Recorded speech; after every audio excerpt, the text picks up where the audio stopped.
é o comprometimento da mudança íntima de cada um de nós.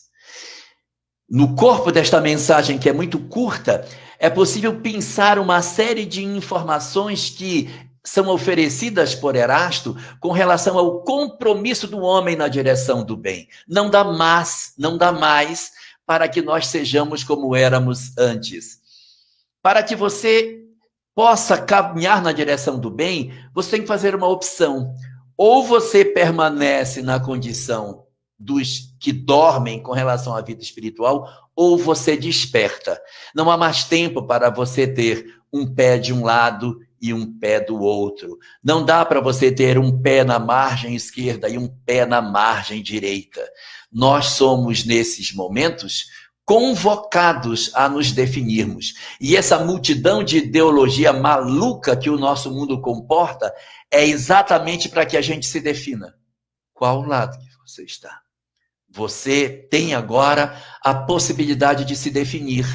Se você tem como propósito o bem e o amor, ou se a sua proposta nega tudo isso que está sendo posto. E nesse cenário, Erasto diz o seguinte, que o primeiro dos compromissos que nós devemos ter é com o sacrifício do nosso tempo inútil. Ele diz que até então nós poderíamos ter as nossas vidas sem aproximarmos da vida espiritual. Mas ele diz que chegado o momento em que a transição se implanta como agora, nós vamos perceber nitidamente que nós somos convocados a abandonarmos as nossas ocupações fúteis. As ocupações fúteis são aquelas que são entregues ao ócio. Estar com a família não é ocupação fútil. Assistir um filme em família não é ocupação fútil.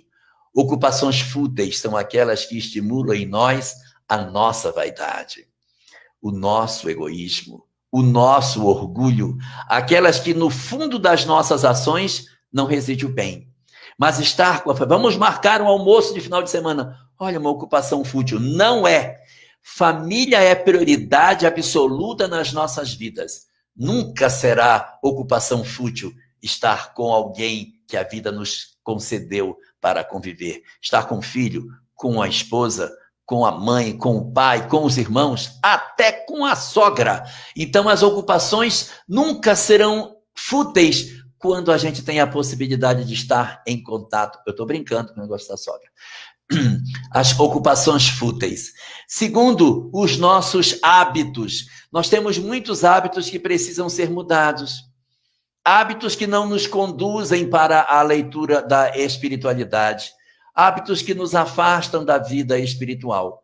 Então, rever as nossas ocupações fúteis, rever os nossos hábitos e rever até, segundo Erasto, as ocupações profissionais que nós temos. Porque muitos de nós temos determinadas ocupações profissionais que estão em colisão com a lei de amor. Nós temos, algumas vezes, determinadas posturas que nos impedem de, através da nossa atividade profissional, fazermos o encontro mais definitivo com o bem, nos chamando, evidentemente, a dizer, eu não posso mais continuar com isso.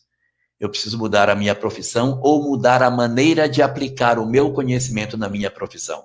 Eu preciso rever o que eu faço para que eu não tenha mais comprometimento. Então, e às vezes vai ganhar menos, porque é muito rentável determinadas atividades profissionais que você faz, mas ela é perigosa, ela é danosa do ponto de vista espiritual. Então é hora de sacrificar isso em prol de uma coisa melhor. E ele diz, não há o que temer, não precisa temer o que vai ser feito, porque ele diz que a equipe espiritual que vai executar esse trabalho de transformação do mundo através da sua conduta precisa ter duas características fundamentais, decisão e coragem. Não dá para ser indeciso. Você tem que fazer a decisão por um propósito superior e assim fazer o trabalho que precisa ser feito. E ter coragem, porque às vezes as pessoas dizem, nossa, vai mexer com coisa assim, isso vai dar uma perturbação danada. Não tem importância a perturbação, porque o auxílio vai ser muito maior. Haverá perturbação? Vai haver, mas o amor de Deus é muito maior. Antes isso do que nós termos uma perturbação menor e vivermos na indolência espiritual. Vale a pena, porque se fala muito da perturbação, mas pouco se fala das alegrias e das compensações emocionais que se sente na companhia dos bons. Por isso, eles dizem, não temei, tem que ter decisão e tem que ter coragem nesse propósito. E além de tudo, não esquecer que a coragem e a decisão, ela advém não de nós em si, mas porque quando você faz um movimento na direção do bem, você nunca mais estará sozinho. É uma coisa natural. Enquanto você fica na sua indolência, não vou fazer isso não, não vou mais... Então você não tem companhia dos bons espíritos. Por que os bons espíritos não fazem companhia para quem não faz nada? Qual é o propósito que tem de um espírito superior ficar próximo de alguém que passa o dia inteiro improdutivo, quando muito falando mal da vida dos outros, depois volta para a sua pachorrice? Qual é o propósito que teria? Mas na medida em que nós dizemos, eu quero fazer um trabalho positivo, esse trabalho não precisa ser um trabalho espírita. Eu disse trabalho no bem. O trabalho no bem pode ser, inclusive, sem precisar criar trabalho nenhum além do que você já tem. Você trabalha num certo local? Exerça com amor. Você é professor? Sou professor. Então, se entregue à tarefa de professor de cabeça. Você é técnico de enfermagem no hospital? Então, atenda o paciente com amor. Não precisa você dizer, eu preciso criar uma ONG. Não precisa. É só viver com amor. Quando for dar banho nas pessoas, dá com carinho. Vai aplicar uma injeção em alguém, dá com carinho. Você é médico, atenda com jeito. Você é servidor público, lembre que você está atendendo o seu patrão quando você vai atender alguém no balcão. Entregue-se a fazer as coisas com amor. Isso significa fazer o bem. Não precisa ser religioso, mas é o propósito animado do bem. E como dizem os espíritos, quando nós nos propomos a fazer o trabalho no bem, nunca mais estamos sós. Os bons espíritos estarão conosco. Espíritos elevados se aproximam de nós. E eles utilizarão de nós para o trabalho que precisa ser feito. Porque em todos os lugares nós precisamos de pessoas de bem. Todos os lugares. O bem tem sede de pessoas para poder agir.